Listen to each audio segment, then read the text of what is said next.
Hey guys, so you can see the house build site up above, down here at the road, and we are installing our transformer.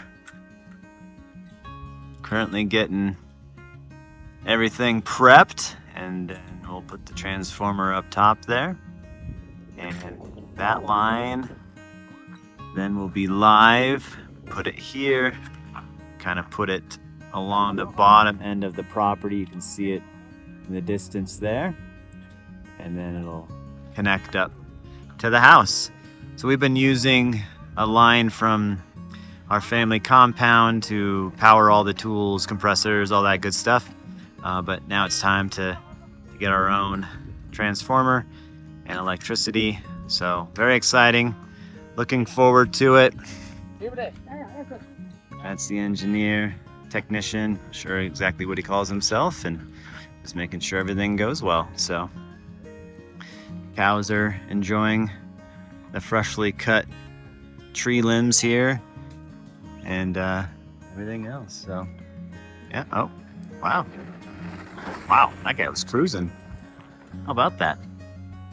Good times. It's a Saturday here, so a lot of the Lojanos love mountain biking, so you find them cruising around town on their bikes on the weekends and even really during the week.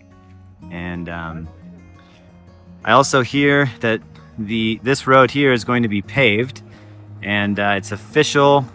Well, not quite, but today it will be official that that it's happening here in the next month to get paved. They're gonna do a whole cutting of ribbon ceremony and start the construction of the road. So very exciting.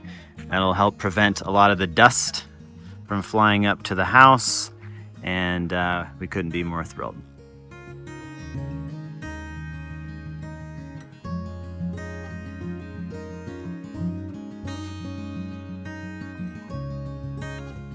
All right, guys, so we're here in the master bathroom area, and we just want to talk a little bit about the Revestier, which is like the plaster that goes on the wall here, which you can see. I know we have a little bit of footage. You guys are familiar with this process, but you might not be familiar with the way that it gets formed. And Bob wants to talk a little bit more about that here. Sure. So we have been doing the Revestier in the master bath, closet, the guest bathroom, and we've been on it almost 2 weeks now. The reason that it's taking so long is because it's a lot of work. If you look around, you will see lots of different surfaces. I mean, for example, right here is a surface, right here's a surface at a different angle. Each one of these has to be made by itself. Right up above, you can see one that they are working on right now. You've got to set up the little forms along the side, which these are held in place with like a pincher made out of rebar.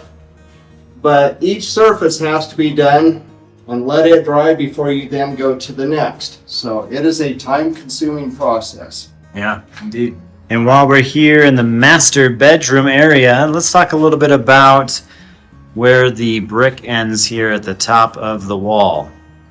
Sure. So we have a couple options. We could just continue this up. That's the cadena, so you can't put a full brick in there. We just cut little slices.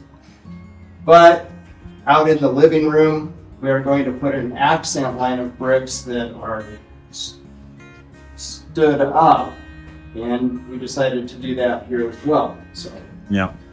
that's what's going to fill in there. And just as a reference, all of this brick is going to get washed and cleaned with a gloss finish. It's not going to be a gloss finish. It's Acid wash. acid It takes wash. off the lime. lime and the gunk on a lot of the walls. I think I've already said this. You get some of the white there, but yeah, that'll all be taken care of and have a nice look in here. All right, Bob, so we need to talk a little bit about plumbing. I know we've got some footage of plumbing going in, but why is the plumbing going from point A to point B and everything in between? Can you explain some of this to us, please? Do my best to explain that. All Let's step into the bathroom. So obviously you have points where you need sinks bathtub, which we have to get it from outside to the inside. And all of the plumbing, the pressurized lines, I did not put below the slab, because if you ever have a problem, that's the worst place to have it.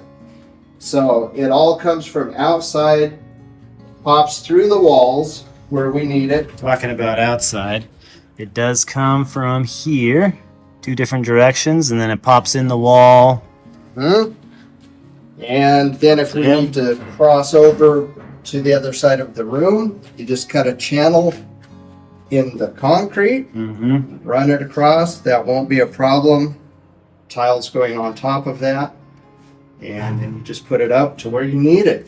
I see there is in our closet plumbing as well. So what is the concept over there? That is the plumbing for the guest bathroom, and we decided that was the best place to pop it in, right along that wall. I see. So it comes through here.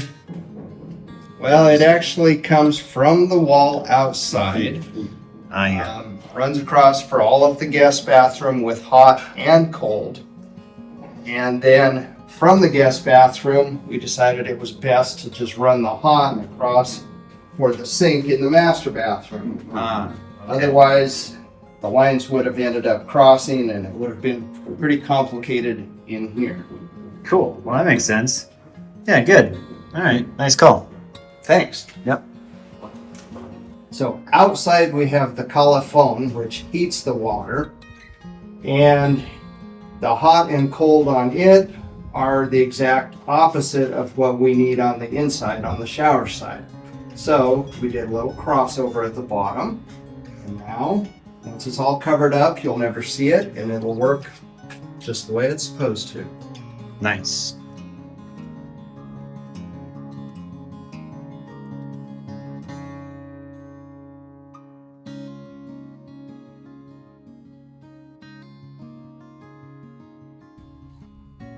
Well, the day has finally come. We just got our meter installed, which is great. So now we have electricity coming from this rod and this meter. Initially got it from this transformer, goes overhead, pops down to the meter, and then we've got it strung along here in the distance, a couple poles, it goes right up to the house. So very exciting, and now we can get off of our family line of electricity and have our own. Muchas gracias, amigos. Hey. All right. Well, there it is. Beautiful day in Vilcabamba. Even better now that I have electricity of my own. Sweet.